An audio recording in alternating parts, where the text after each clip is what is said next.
あ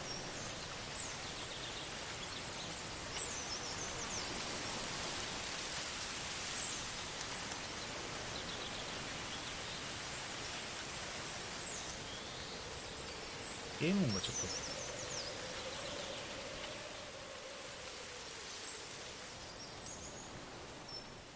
と始めちゃったよ。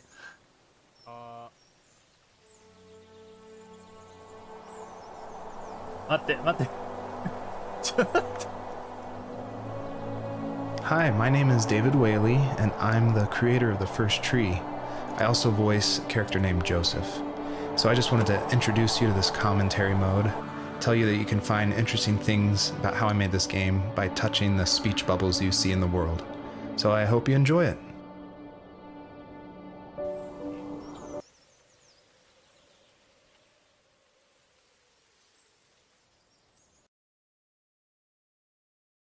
やべえ、オープニング何も見えなかった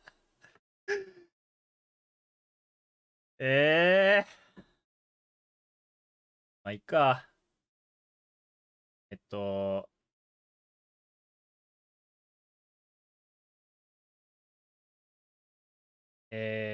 りあえずはじめまして、新人VTuber の鹿海日向と申します。よろしくお願いします。で、まあ、そんなにアクション系のゲームではないと思うんで、まあ、アーカイブとかで作業の片手間に見ていただければと思いますので、どうぞよろしくお願いします。音量でかかったらごめん。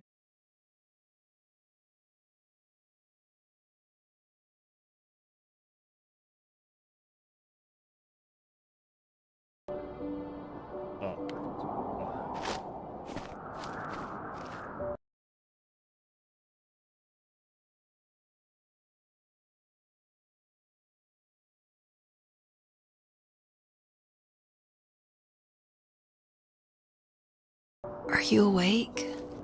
I thought I heard you get up. Yeah, I'm awake. Sorry, I just can't sleep. Are you thinking about him? Yeah, a bit.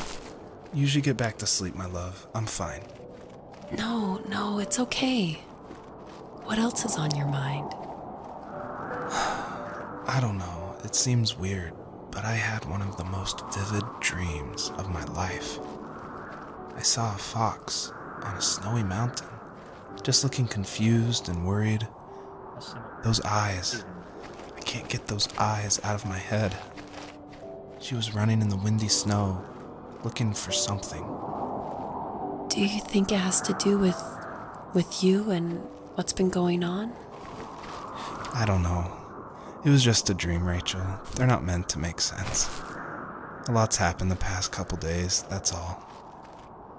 Well, if you're not going to sleep anyway, you should tell me. I want to hear. All right.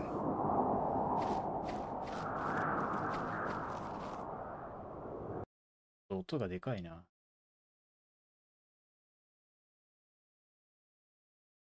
調整します。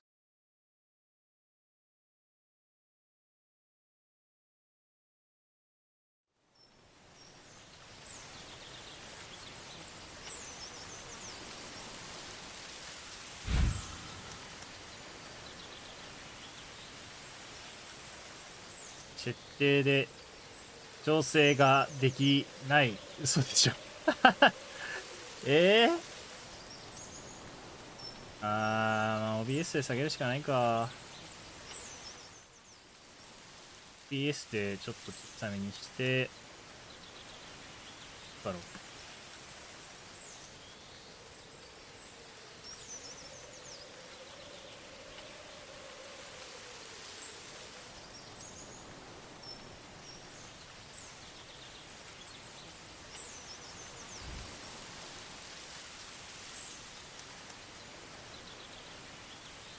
設定で誰も見てないから、音量の調整がよくわかんないんだよね。あ、これぐらいかな。あ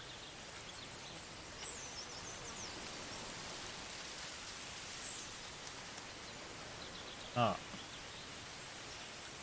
多分僕はあんま喋らないんで、YouTube 側の音量調整でなんとかしてください、見る方はね。改めて、ミュージアムになっちゃう。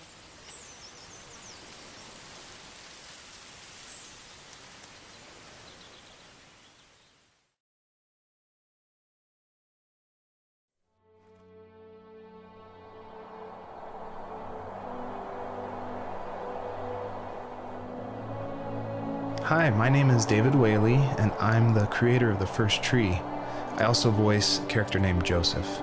So I just wanted to introduce you to this commentary mode, tell you that you can find interesting things about how I made this game by touching the speech bubbles you see in the world.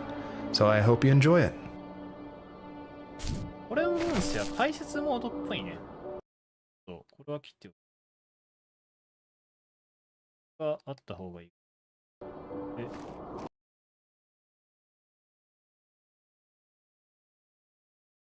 じゃあ、やります。Are you awake? I thought I heard you get up. Yeah, I'm awake. Sorry, I just can't sleep. Are you thinking about him?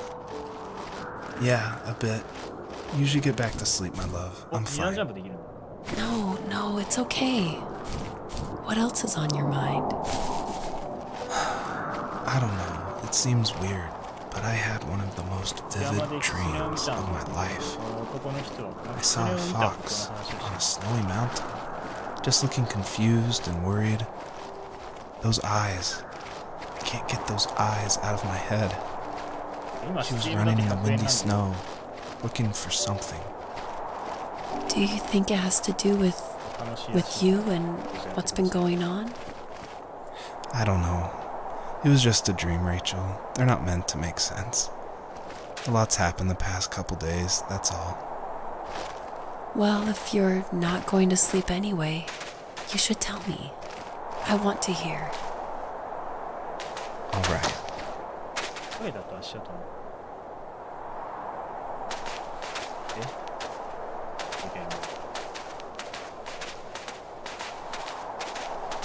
そうそう。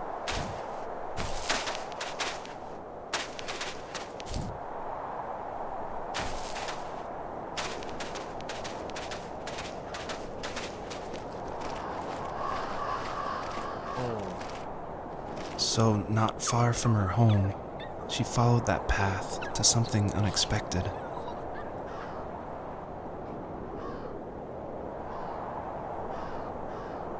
子供がはぐれて出たっていう。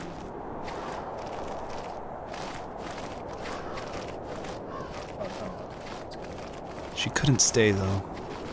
She had to find her other two children. So she took that path. She followed it towards something ancient, something with answers. 彼女はその道へ進んでいる。とりあえず他2匹はそうですよ。オープニングというかタイトルが見たから3人子供がいるから。何人というか何匹。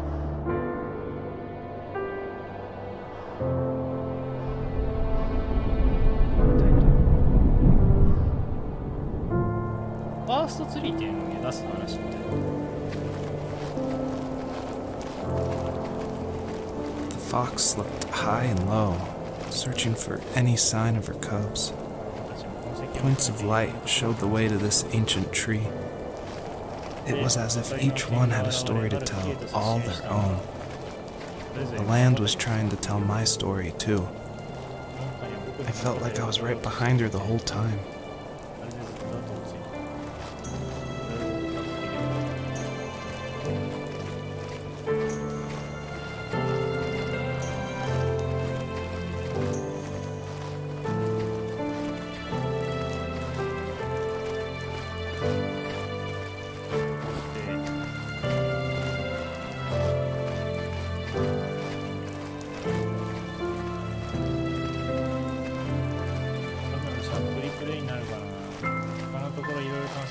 ことはあんまりないかもしれない。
スクと、はい。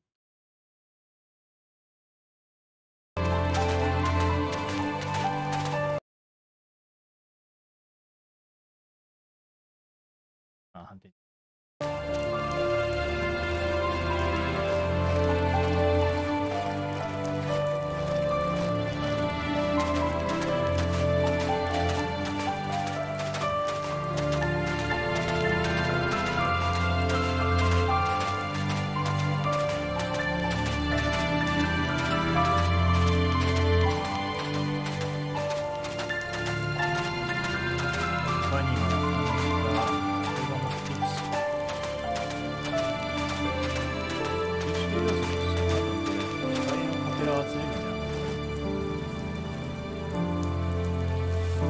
Do you remember what my dad did for a living? Wasn't he like a lumberjack? That's one way of putting it. If wood was a canvas, then a carving knife was his paintbrush. Even after working a 50-hour week, even after his hands were more splinters than skin, he would bring home the nicest piece of Alaskan weeping cedar and make me toys. That wooden train was the first toy I can remember, and I loved it. I just knew from a young age I was going to be a lumberjack, like my father.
違いではないんだよな。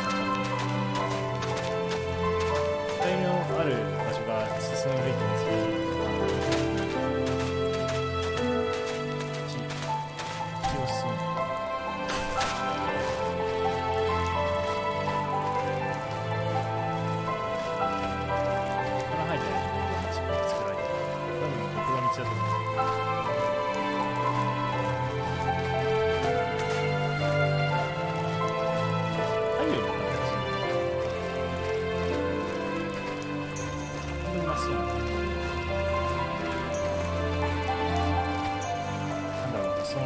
ダメだ、気になってきた。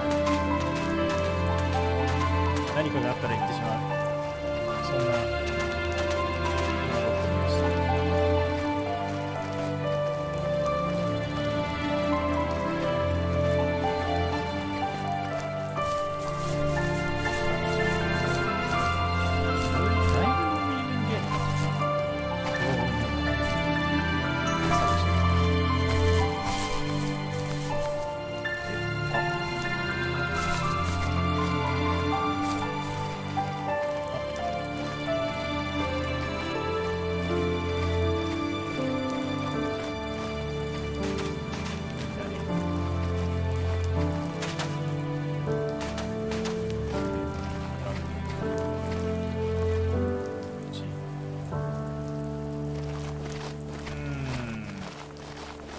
間違いではないか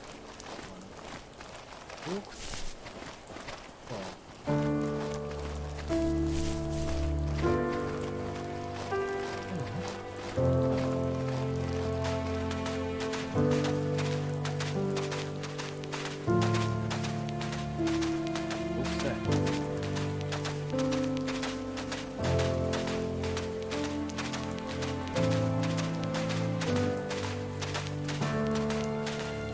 洞窟じゃなかった。でかい雪だった。違うのか。ここじゃないんだ。じゃああっちに戻らなきゃ。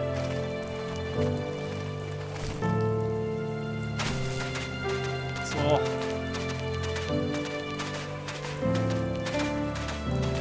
う。裏に騙された。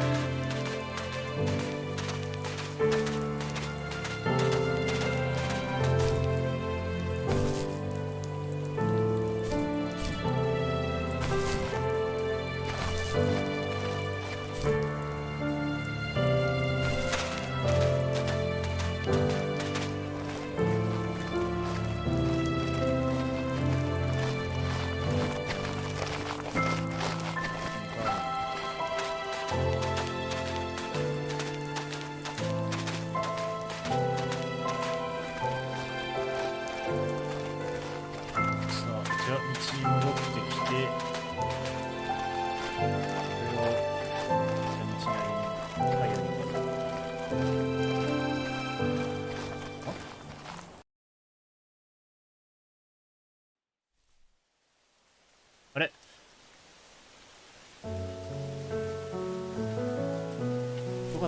かったのかな。はい。急に季節が変わりましたけど。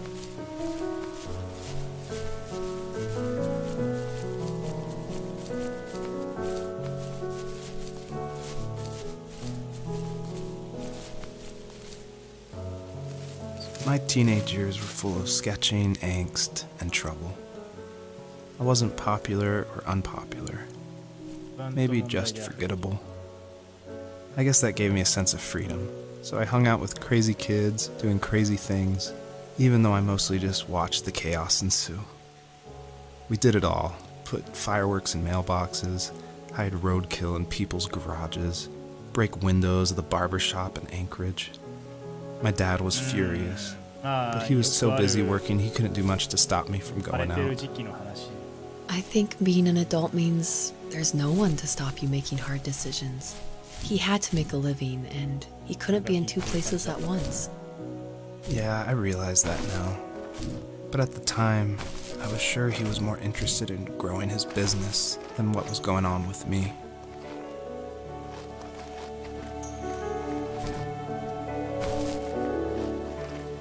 10代の頃はそんな感じだったけど、親父は怒るけど変わりました。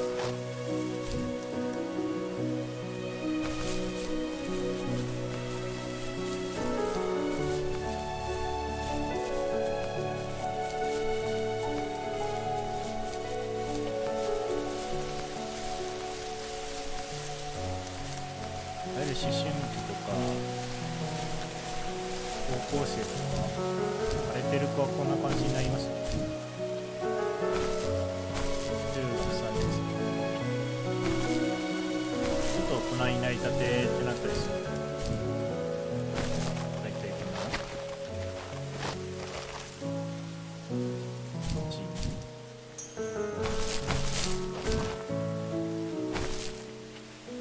ガスってなんだ。こうやったら取れるよって話をしてる。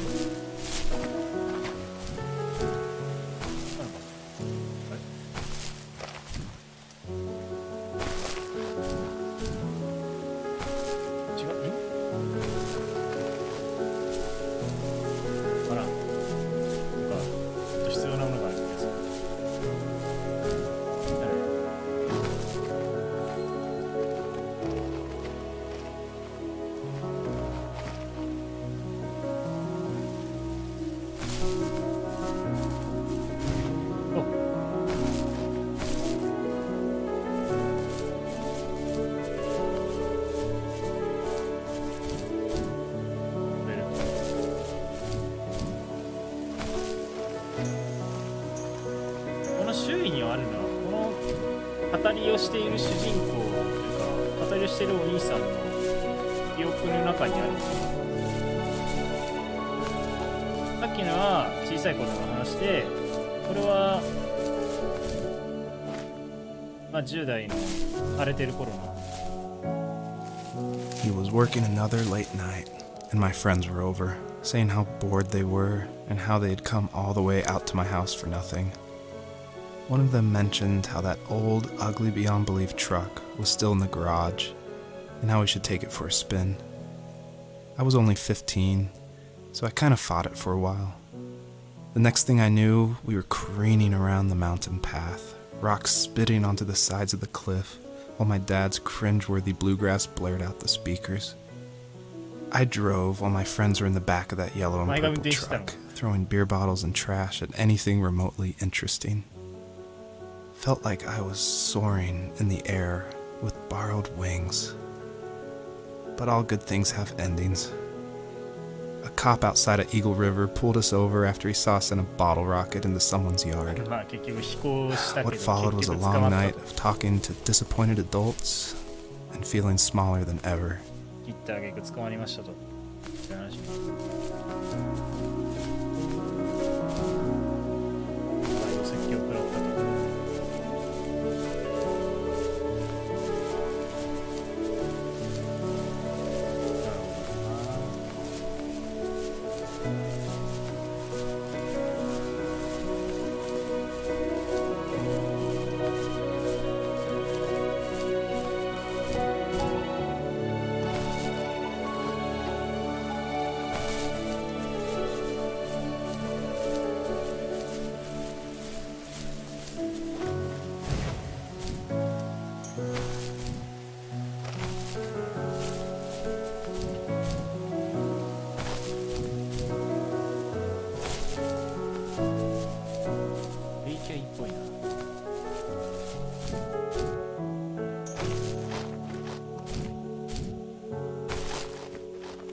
ぽいな。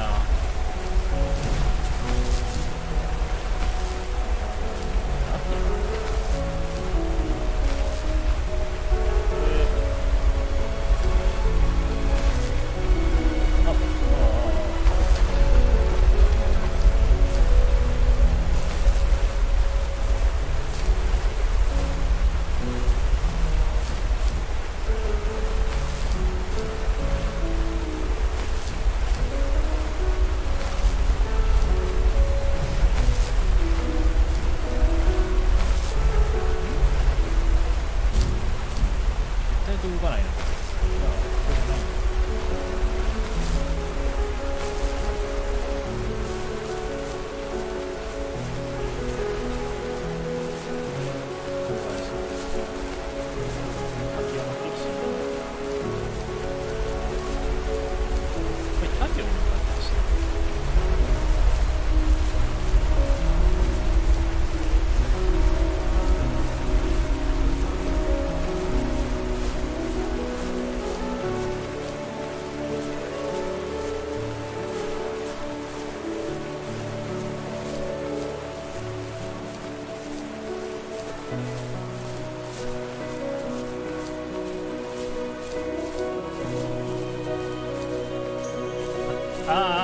集めなきゃいけないんだ。なる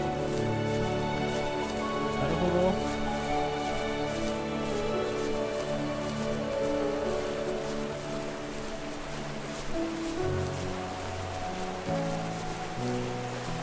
じゃあ、そうか。だから、滝のやつを取って、ここにあるやつを取って、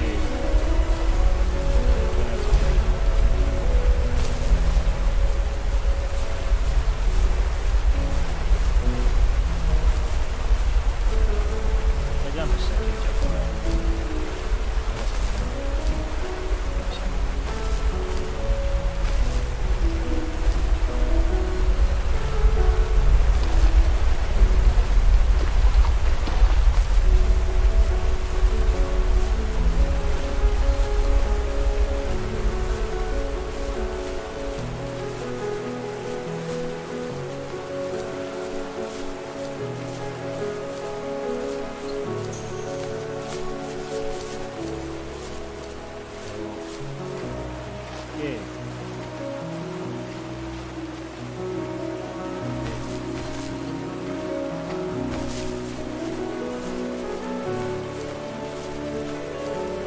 My friends would laugh about that night and talk about how crazy it was, and I laughed along, pretending it didn't bother me. But it did.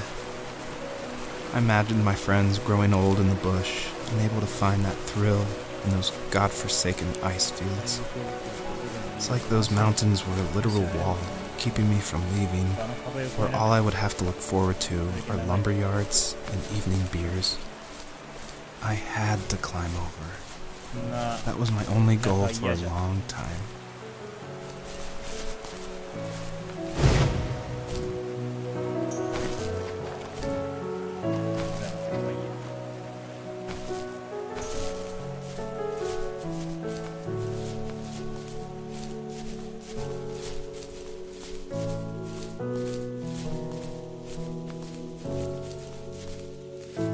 If there was some way I could take my love of drawing and turn it into a way of escape, nothing would make me happier. I wanted to create instead of tearing trees down. I wanted to move to the lower 48, not because I hated it there in Alaska, but I hated the idea of it. It's like all of that spite inside me had created this monster which followed me around my whole teenage years. I put so much energy into doing what others didn't expect of me. Why did I do that? There's one fact you're forgetting, though. If you didn't have that fire in you, we probably would have never met. You're absolutely right. Maybe the destination is all that matters in the end. But then why am I awake? Why am I seeing this fox go on her journey? And why can't I stop thinking about my dad?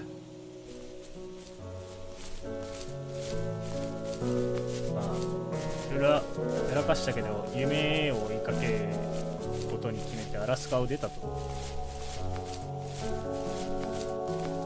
絵描きの夢を。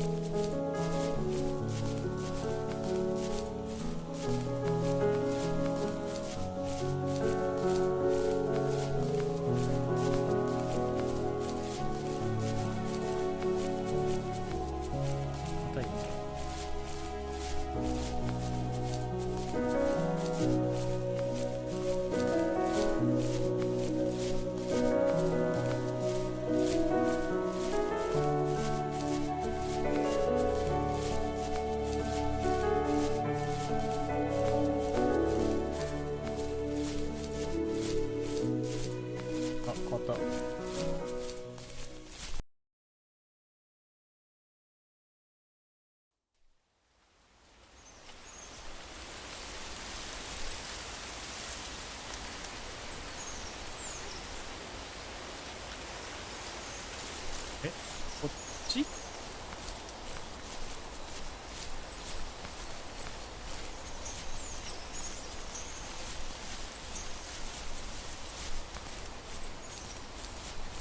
いや、違うでしょ、これ。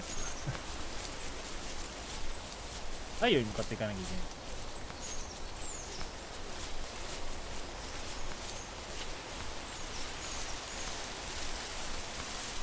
これで我が子はどこですか？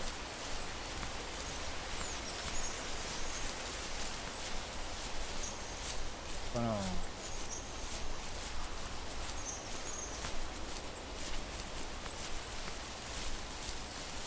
太陽に向かおうと思う。あ、光ってるし、先に歩みに。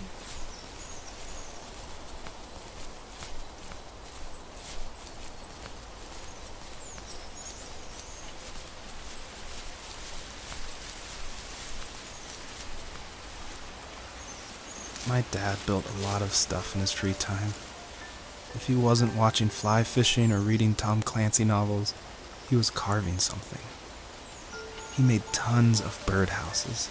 Not that he was into bird watching, but I think he really missed working and adding on to the home. If he couldn't afford the time to build onto our own house, he would have to settle with watching birds move into their little homes. We kept an old mattress in the bed of that ugly yellow truck, so we would drive it deep into the woods and then watch the birds fly into their houses while the sun set. Usually it was accompanied by venison jerky or a cold Coke, but not a lot of talking, which is how we both liked it.「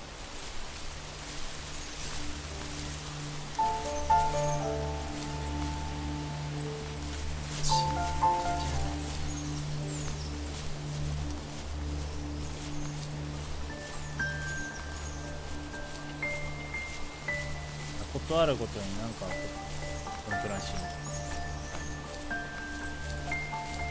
で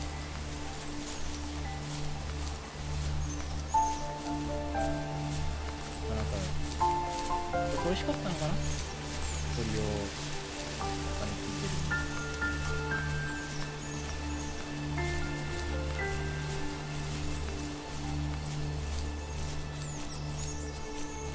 これはよく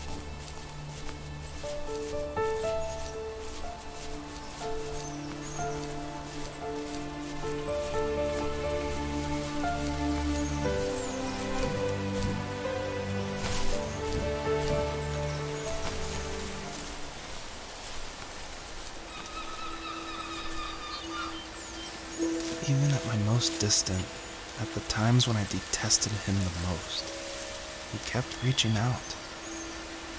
For a year straight, he asked me every week when we were going camping. I thought he was just dense. Eventually, to shut him up, I agreed. We carried out the worn lawn chairs from the garage and set up a cinder block campfire at the site we'd always used behind the house. We walked down the mountain path, talking in the warm sunshine we only got a couple months of the year. Those 3 obsidian rocks shimmered alongside the shore, almost like sparklers pressed against a dark window. I'll never forget that wet stone on my feet, or how those massive mountains looked even bigger in the lake's reflection. I felt small, but grateful. As the sun set, my dad found something I hadn't seen for a long time. the tree where I'd made my first carving when I was 6. I hadn't even carved it. My dad had helped me, but I still called it my tree. Something about seeing my name there made me open up, and we talked about everything that night in that old camouflage tent. I told him how much I loved sketching and design, and how it would be a dream to study architecture in Seattle. I told him how I didn't get along with my friends much anymore, but that I didn't mind being alone. He told me he was there for me, and he joked that if all he had to do was write my name on a tree to finally get me to talk, he would have left me carved logs with novels on them in front of my room every morning. I don't know why it took me that long to realize it, but it was then I knew how much he had sacrificed for me. あのために働いてきてくれていただいて、やっと理解した。どうしよう。この語りの人の名前かな、名前だね。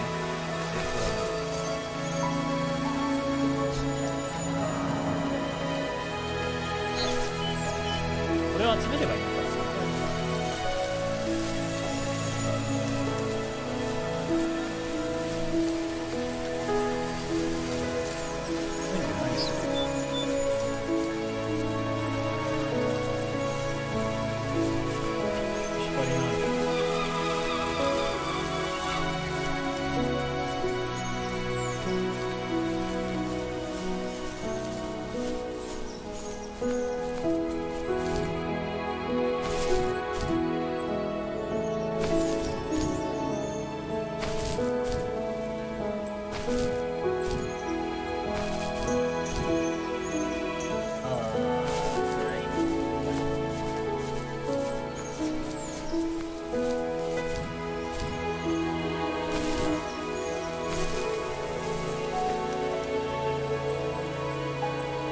建築学を学ぶのがシアトルで学ぶのが夢だって言ってるから、ここに建築のあれがあるん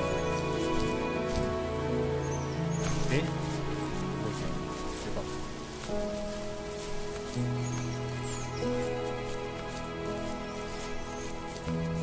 雰囲気ゲーですね、これだいぶ。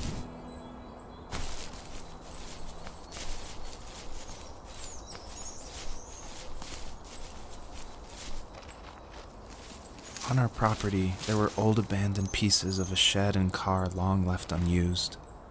I used to ask him all the time who those people were that left all this junk, and I'm sure he got so tired of hearing it that he made up some elaborate stories how a brown bear ate them and haunted the woods afterwards. What's funny is I think it made those people seem more real, growing up thinking they were still hanging out like they couldn't say goodbye. I used to tell my friends how I could swear I saw spirits move near the water, and that always freaked them out. I guess it didn't bother me, because the way I saw it, they were normal people with old cars and sheds, just trying to figure out how to survive and be happy in the middle of nowhere. It was a cool thought that they didn't want to leave, but you know, I was a weird kid. Well, you had good company since those ghosts like living in a place where they were brutally devoured.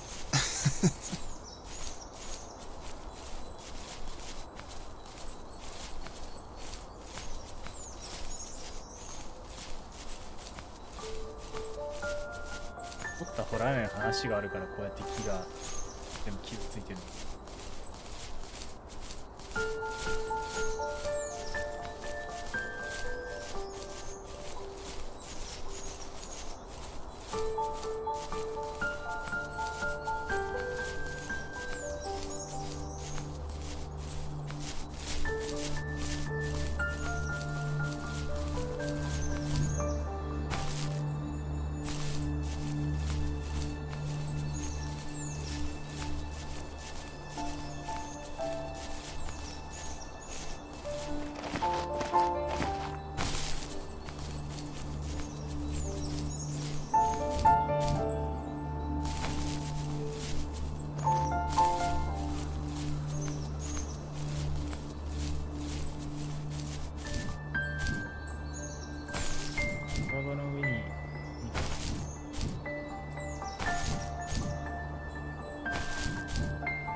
パートはジョセフの二人のお兄さん、思春期の終わりみたいな感じ。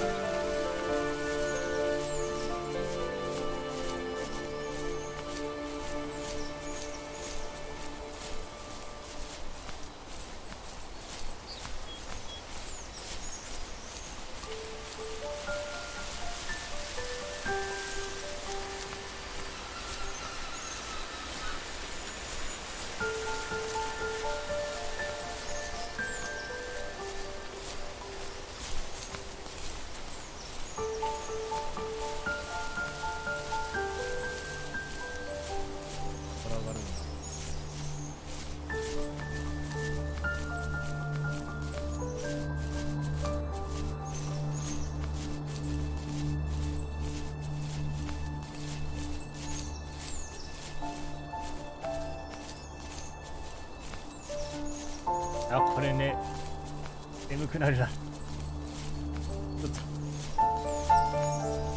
あんまり気を張ってやるようなゲームじゃないから、ちょっと眠たくなってきちゃった。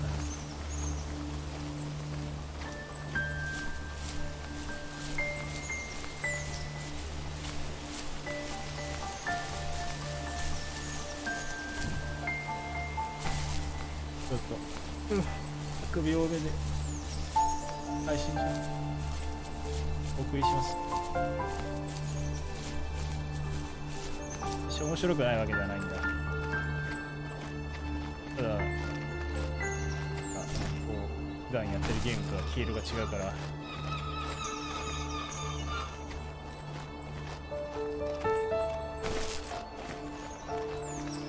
落ち着いたゲームをやるの久々っていう。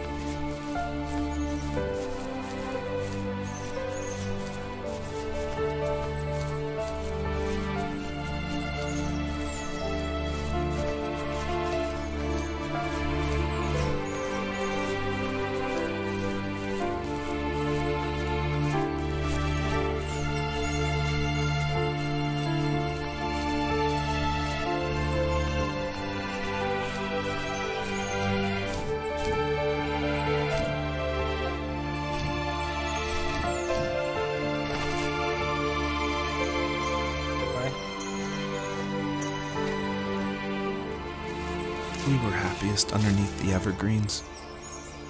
We decided it was time to finally map out the hundreds of acres we lived on, just to pass the time during the summer.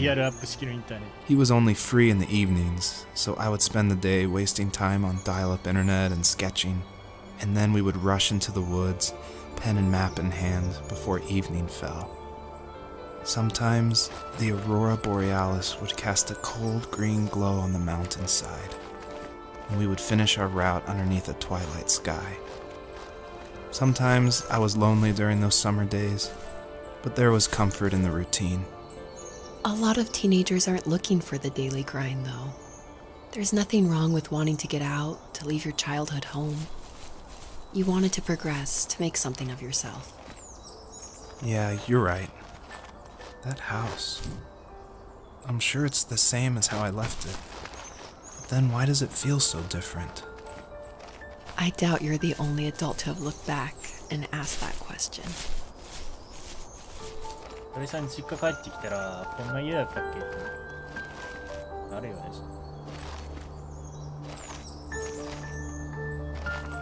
時はこんなんだったのにみたいな。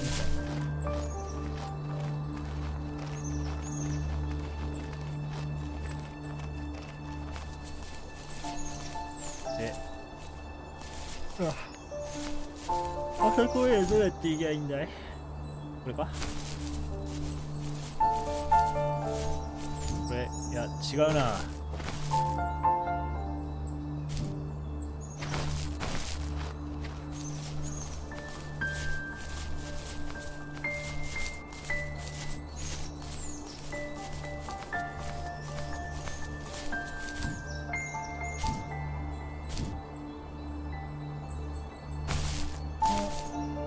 ここから登るんじゃないんだ。あらや。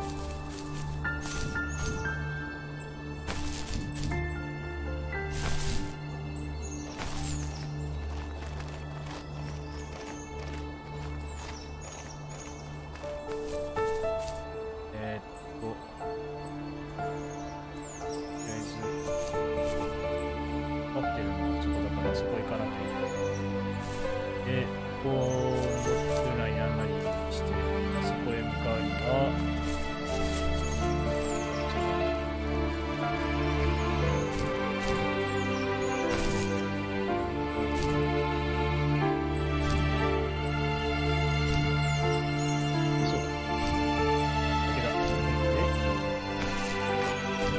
なんか違う気がするけどいいや。多分そういうゲームじゃないと思う。見ちゃったのはしょうがない。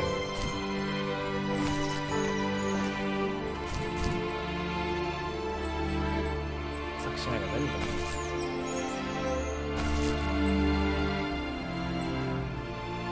す。おい、キツネ飛ぶんだ。やばい。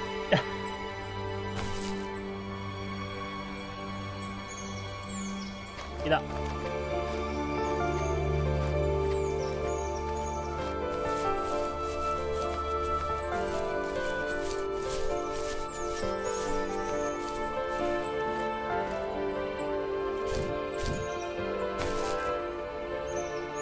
こじゃないか。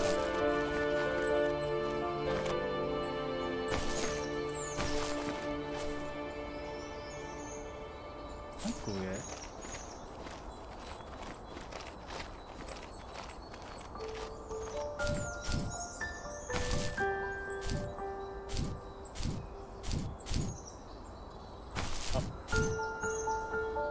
ああ、高度限界。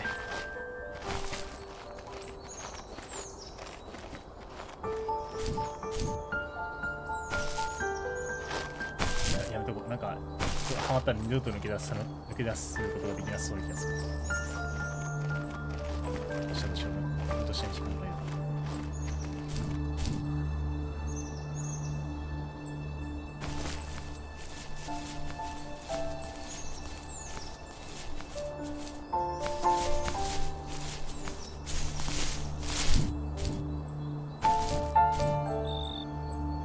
あれかな？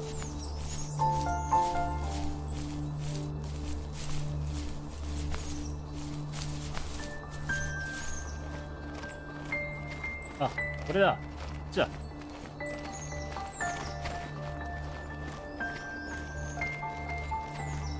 あったー。来年につけられてる。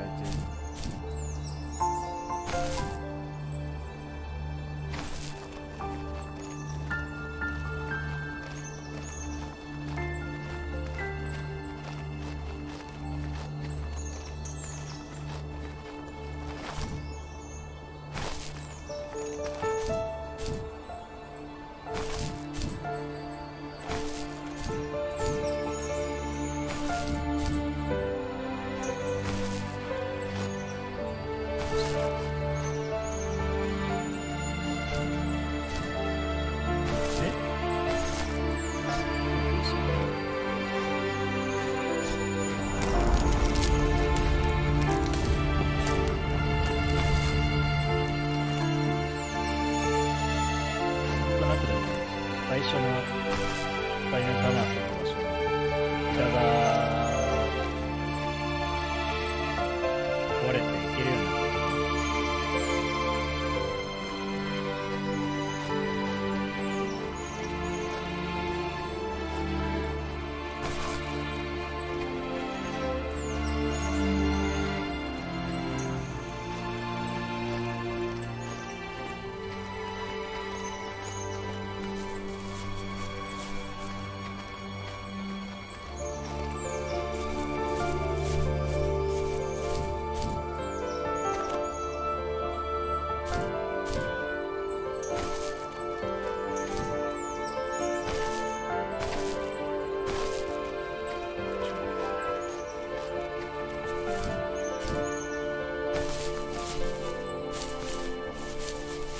なんだかんだで1時間やってんだな。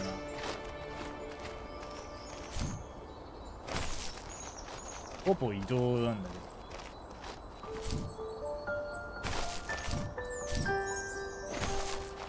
ど。もうちょっとこう道というか歩き回るスペース小さくてもよかったんじゃないかな。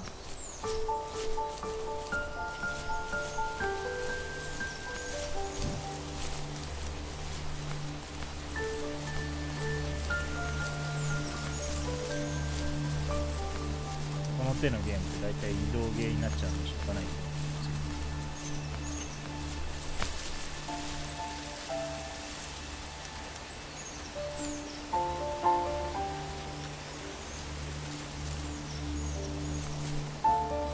フィッシングボート。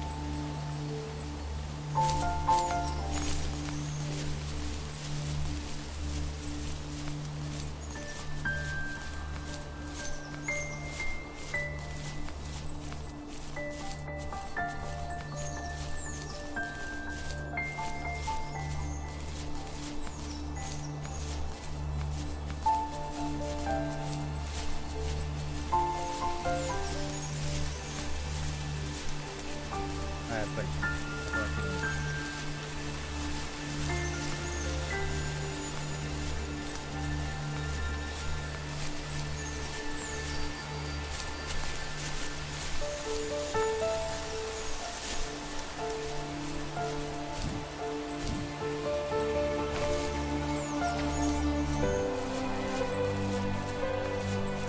The perpetrator stood nearby, unfazed, like nothing was wrong.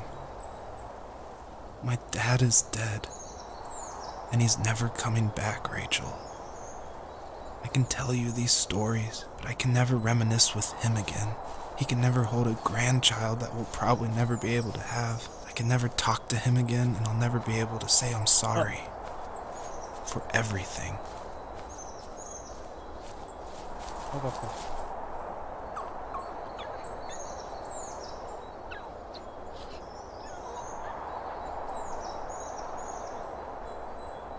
あいつか。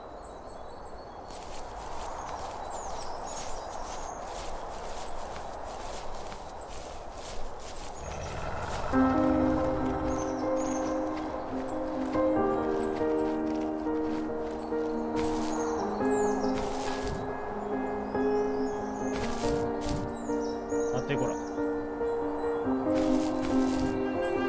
大変なところだ。それない。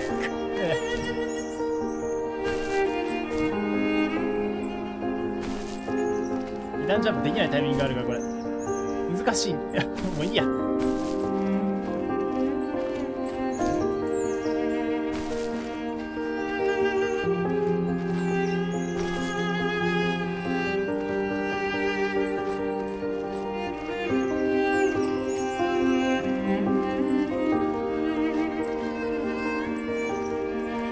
今の感じだとあれなのかな。親父さんは死んだって書いてあったけど、誰かにやられちゃったのかな。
長いな。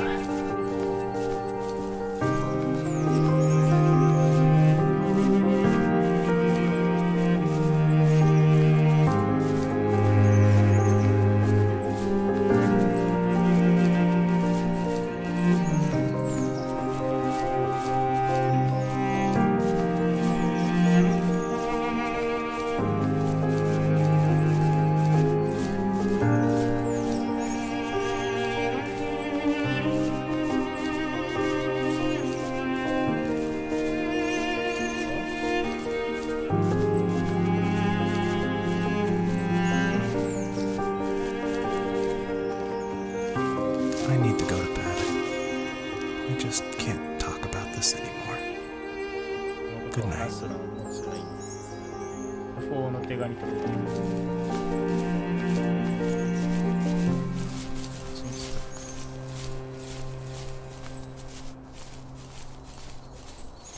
あれは寝れるかもしれん。うちの行く当てがないんよ。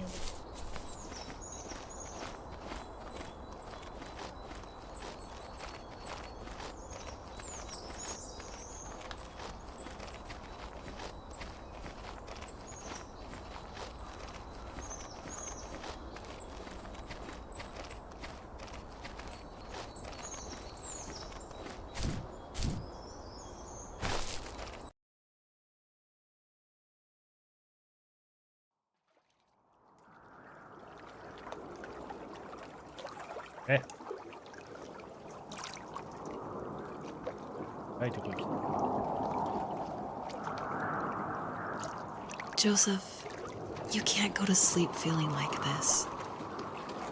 I'm sorry for everything, and I know you need space, but I'm here for you.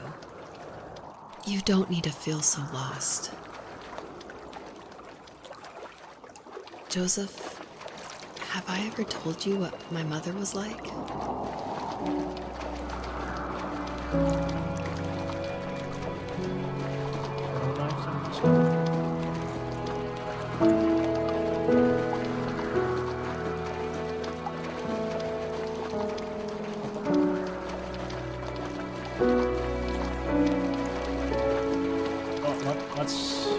You know what it's like not to have a mom at home. And you know how hard that made my childhood. What helped me was watching the birds in the morning before the school bus came. I thought that my mother was one of those birds, and it made me want to be free like her. My mom taught me how to fold origami cranes while she was in the hospital. So I told myself I would fold one every day until I could fly myself. I think we both have always loved animals, and for me that love started with a dog. Sometimes this Rottweiler would come up to our property line and wait at the fence for me, but only once in a while. I was sure to check every day immediately after school, and it usually ended in disappointment. I would even steal money from my passed-out dad just so I could buy these off-brand dog biscuits. Even when she did stop by, she never went beyond the fence. Why was she so scared? I think my dad was the opposite of your dad in almost every way, except he was in the military as well. He coped with alcohol of every kind. The trailer started falling apart, he got angry, and I withdrew. More and more I became the weird, quiet kid who made lots of origami birds and carried dog biscuits around. I think we were pretty similar when it came to being the weird kids. And that same sincerity in college was one of the reasons I was so drawn to you. Life got worse and worse, and at one point, I really didn't think I could survive another day with my soul still intact. I had no real friends, let alone neighbors, since we lived in the middle of nowhere. I should have talked to my teacher, but I was scared what he would do if he found out. As I waited for the school bus one morning, I walked around until I found something in an abandoned shed. Something I can't put into words.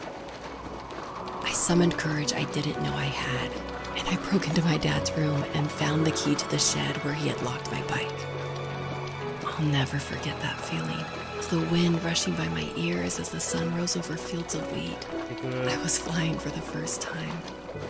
I biked as far as my legs could take me until I found a house that felt friendly, and that felt like home. Those strangers helped me in so many ways. And if it wasn't for them, I wouldn't have found my foster family. And if it wasn't for my parents, I wouldn't have met you. You have strength, Joseph, and you're not as alone as you think. It's all just so pointless. Just waiting for life to happen. It's like having the home I always wanted is cursed out of my reach. The thought of being a parent myself. How could I do that when I couldn't even be a good son? I'm sorry. I know what you're saying. I just don't know how things will work out. These quiet hours will turn into years. We'll wonder which roads passed us by. Then we'll forge a new road together. Besides, I discovered for myself that one fateful morning where any hopeful road leads to. There may be thorns and mist, but it always leads to the same thing. And what's that? Family. I'm so glad that you're part of my family, Rachel. And I'm glad you're part of mine.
The fox knew her last cub would be waiting for her at the first tree. Right.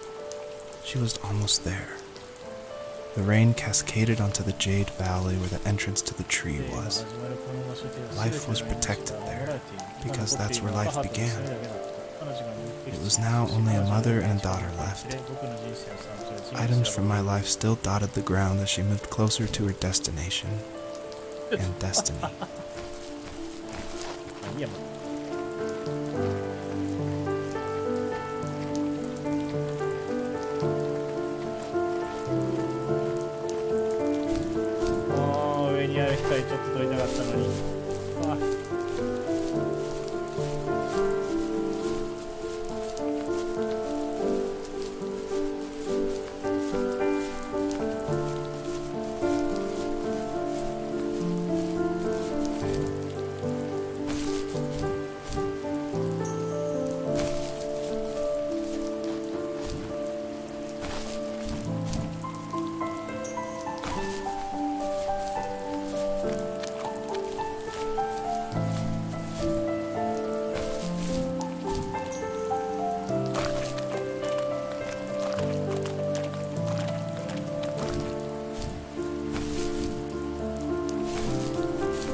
high school, I felt something I hadn't felt in a long time. Drive. I looked into the best architecture schools on the West Coast, then got a dose of reality when looking at other students' portfolios and the high cost of tuition. I still wanted to be something, to be the next Alvaro Siza, and to make those thousands of sketches worth something in my grand history. But now even an internship sounds impossible. Siza helped me understand how essential emotion is in architecture, and he also said light is the real composer of space. I like to think these glints of light, like not finding a job, or even a strange dream about a fox, are something I should be thankful for, even if the illuminated space is something I'm less than comfortable with.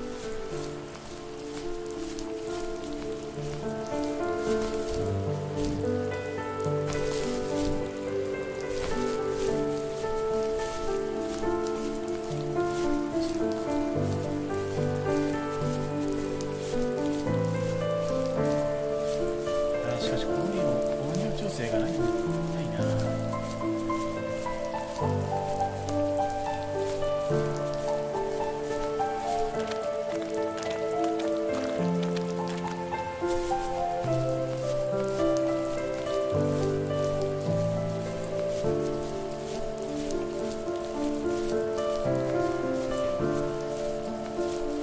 光がないんだ。持ってるから。ここだ。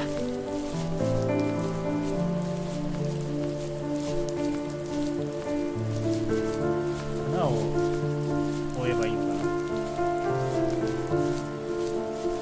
なんか絶対違う気がするけど。首も出る。これか。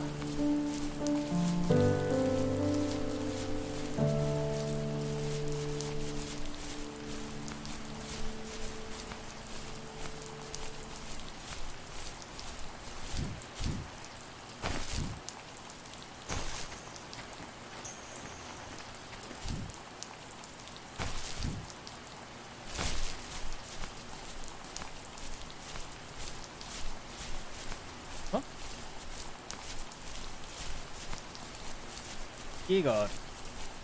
もうなんか他にないからここ行こう。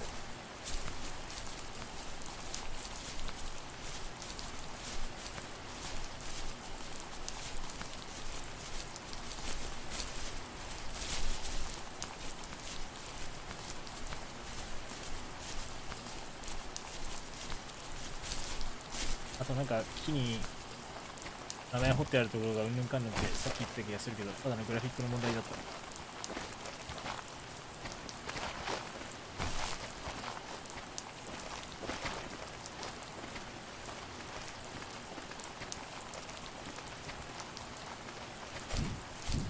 これあいねえもんな。あれコード制限。背景なのか。いねえじゃねえかよ。マジか。なんだ中にいけそうな。い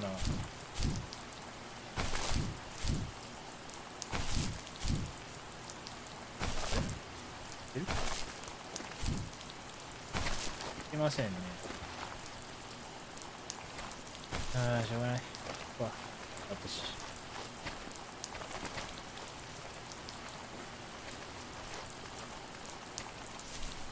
あらそう。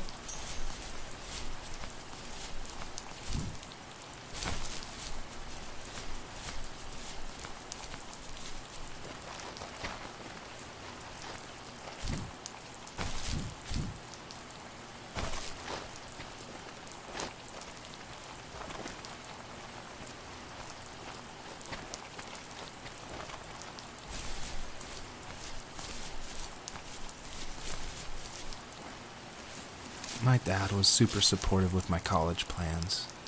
To a point. Things were okay until this terrible accident happened. I guess a forklift flipped over due to a bad axle, and it crushed one of the workers there. My dad didn't eat for days, even though he wasn't directly involved. It devastated him. Not only did it hurt the business, but it just freaked him out. He would talk in his sleep, muttering things about firing people and saying sorry.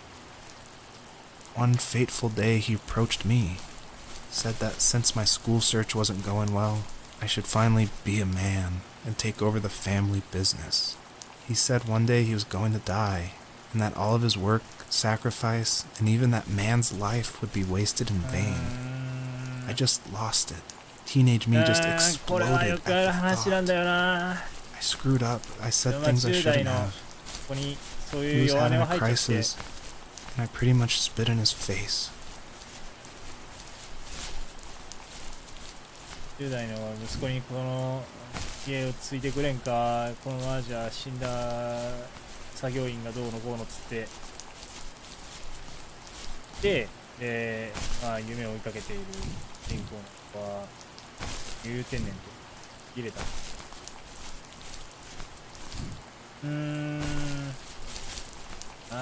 これいやありえる話だから怖いな。自分とこあるんですよ、こういうの。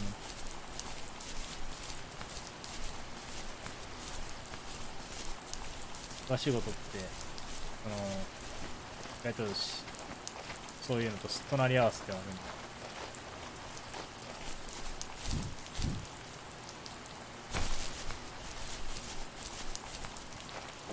安全確認よしってよく言うけど、本当にそれ大事なんですよ。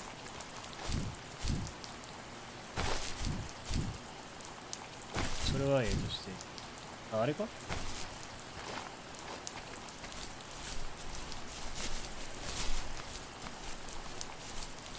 せっかく仲良くなったのにまた仲違いしたってことなの？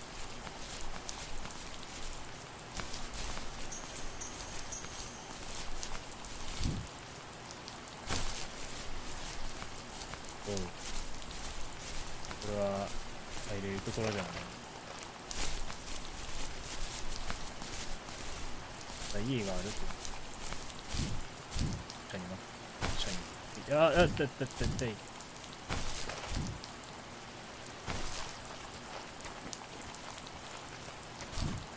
社に流れて家があっていいですか。なんだな、ここじゃないんだ。どこだ。やばい、このままだ自分のタイムリミットじゃないけど設定した2時間っていう制限超えちゃいそう。いやね、このゲーム3時間もやるんだ。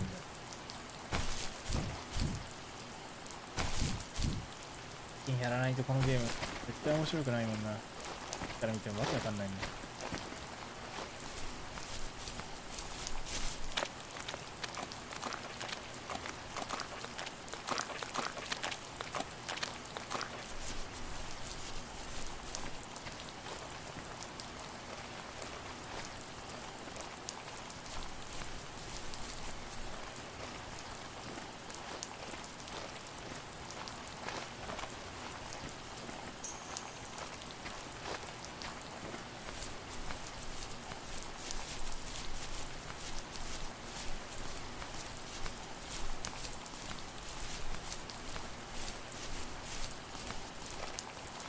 そうあ、あれかな。なか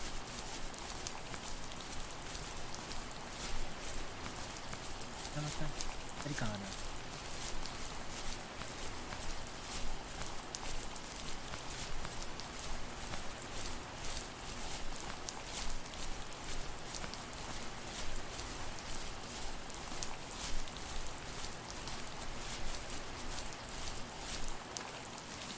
Was that the last time you talked to him? No, I called on holidays, and he would call on my birthday. I guess we acted like nothing ever happened, which was stupid. Didn't want to ask about his lumberyard, and I'm sure he didn't want to ask about my job search. I never went back and visited. I think the last conversation we had was about what movies we had seen and what exactly a best boy is in the credits. I thought he would be here so much longer. 話はしとったけど、その後も実際に対面して話すことはなかった。財務公機場で起きた事件じゃない、事故のこと。プレイヤーのまま、なんて言葉も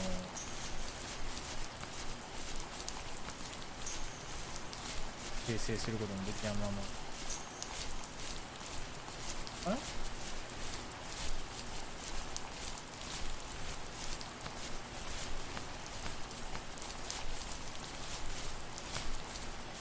話の流れでいい。そんなこと言うのは、最初にこうやって V でやるゲームにしては重たいものを選んじゃった。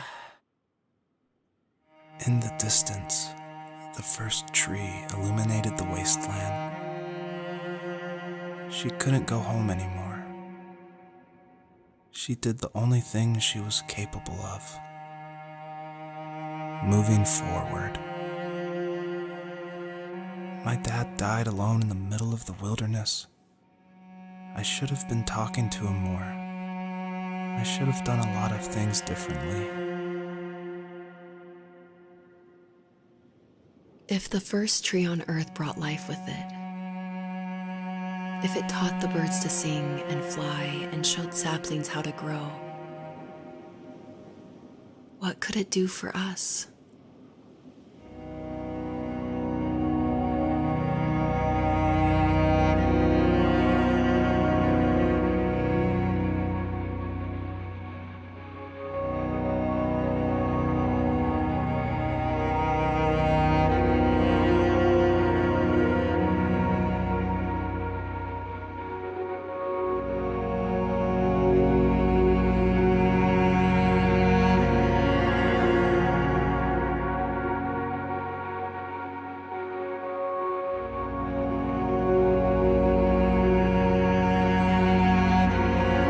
A letter I received yesterday from a name I didn't recognize, with a quote I can't stop thinking about. Death is not the opposite of life, but a part of it. More and more, I'm realizing one important truth. Each of us have our own journey to the first tree. But sometimes I'm not sure I'm ready to take that first step. You already have my love.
もしかして、なるほど。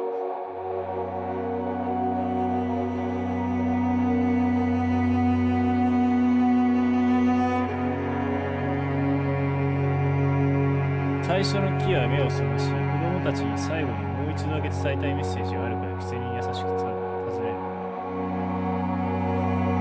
彼女は答える。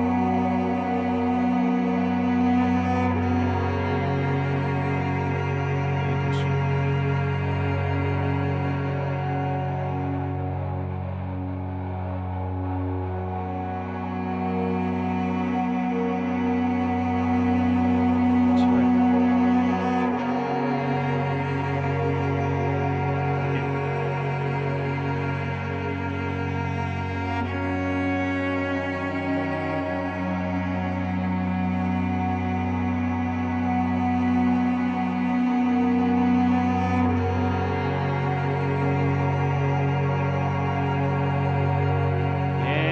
多分これ絶対関係、エンディングには関係ないだろうけど、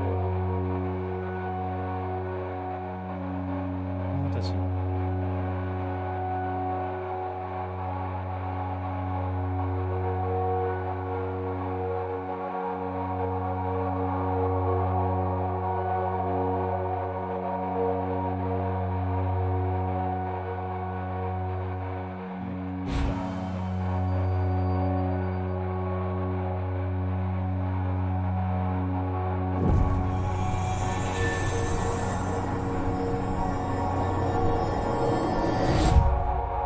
消えた。I guess her journey was over. But I have no idea. It was only a dream. A distraction from tomorrow. I don't think dreams normally bring back to memory so many important feelings. Maybe it was just a dream, but it was also a gift. Yeah, I suppose. But tomorrow we're getting on a plane to the last place on Earth I want to be.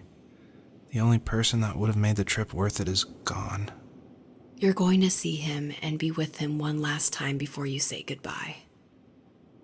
I have one last quote for you by Emerson, sealed in an imaginary letter from me to you. It is the secret of the world that all things subsist and do not die, but only retire a little from sight and afterward return again. Go to sleep, my love. We have a big day tomorrow, but I'll be there with you every step of the way. Thank you. Thanks for listening. Good night, Rachel. Good night, Joseph.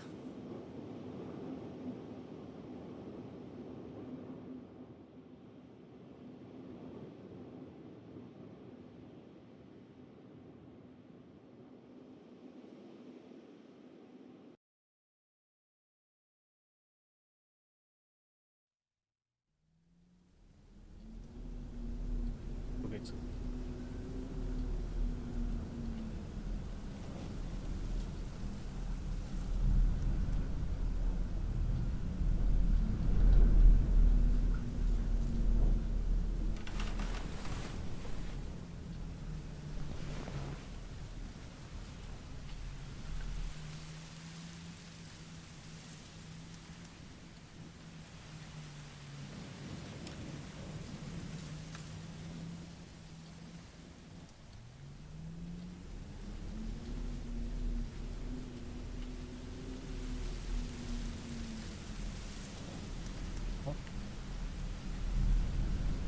待ってないですよ今これ。暗すぎてわからない。ん？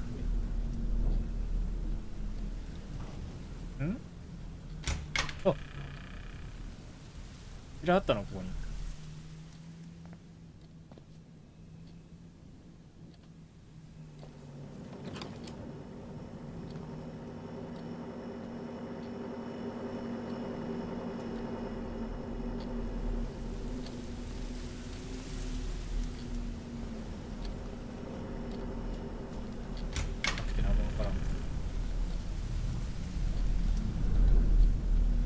多分外に出るんだとかな。足早いね君。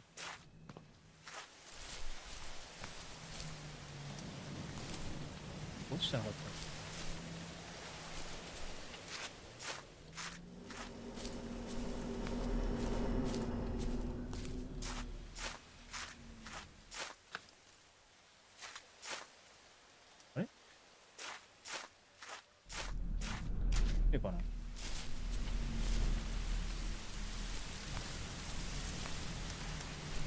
これ多分死んで、後から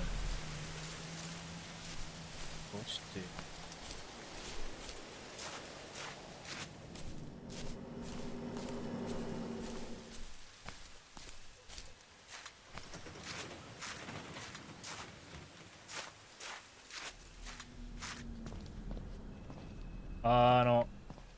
思い出の車ね。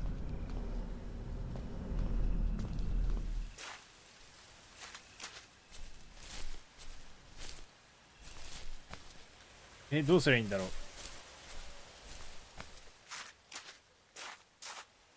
とりあえず、僕行ってみる。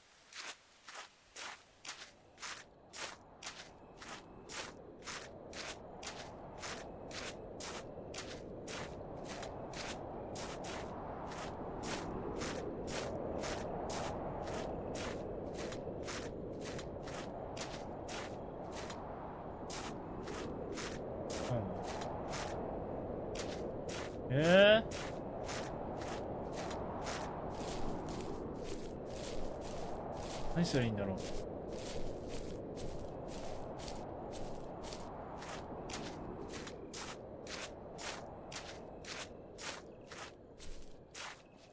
多分もう何かをやったらエンディングなんだろうけど、どうしたらいいのかわからない。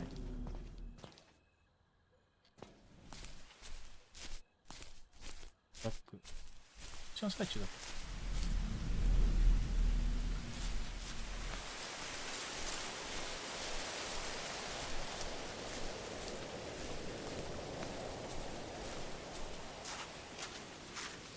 これはでもない。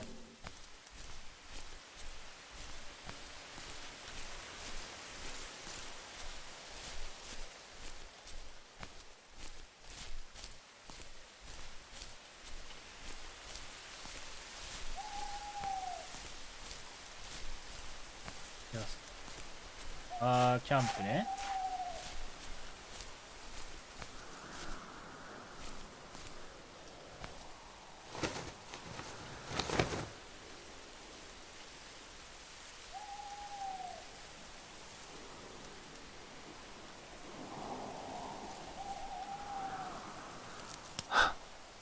What the hell?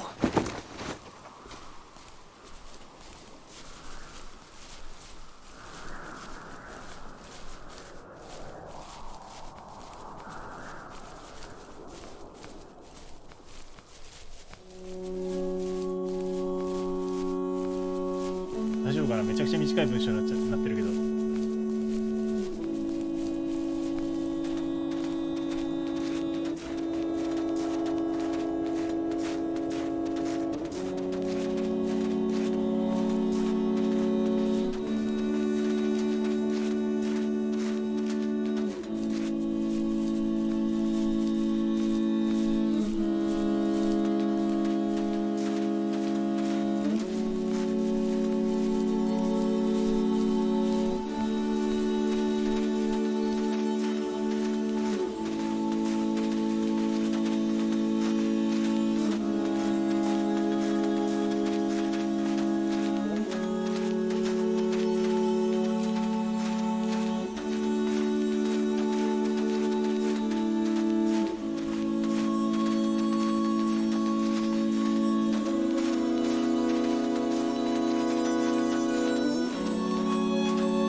is this? あ、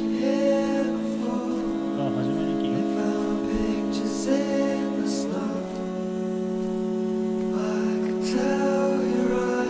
なんか文字掘ったとか言ってたな、最初に。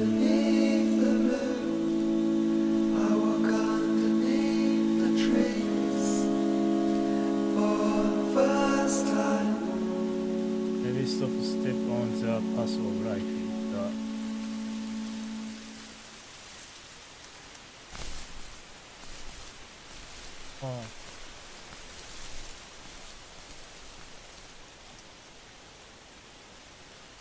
ダメだ。ちょっと英語わかんないから翻訳してほしかったけど、多分親父からの最後の言葉だったのかな。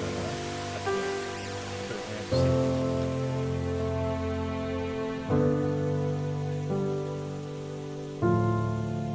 というわけで終わりです。めちゃくちゃ雰囲気ゲーでしたね。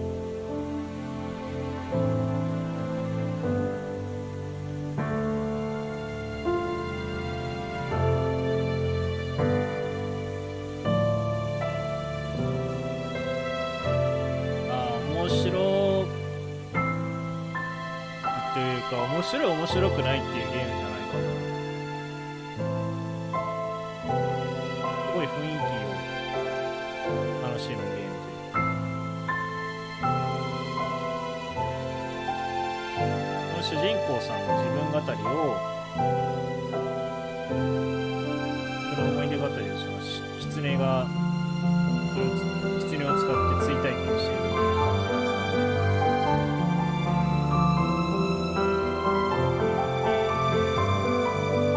やったら終わりのゲームかな、これ。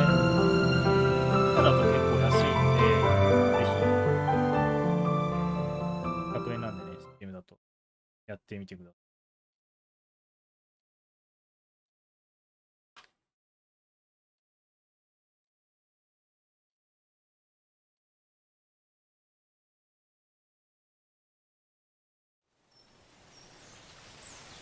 い。はい、じゃあ、そういうわけで、なんだかんだで2時間以内に終わりました。